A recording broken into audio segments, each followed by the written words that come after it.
Hey everybody, this is a quick video in case you have a Panasonic TV with a model number either TC-55 or 65EZ950. I'll put those model numbers in the description.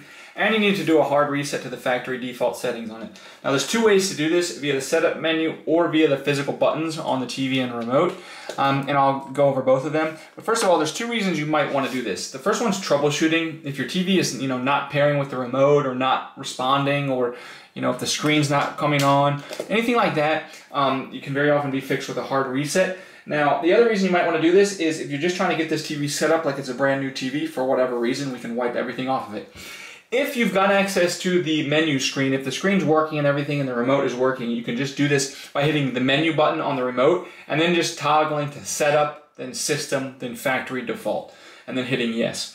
But if you want to do this via the physical buttons for whatever reason, we can do this. We just need to find the volume down button on the TV and the menu button on the remote, which is just below the power button on the left side. And we're just going to simultaneously hold those two buttons.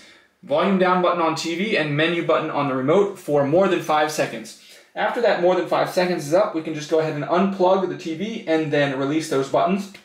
Wait a few seconds and then plug the TV back in, turn the TV back on and set it up, and it will turn on in its setup mode as a new factory device.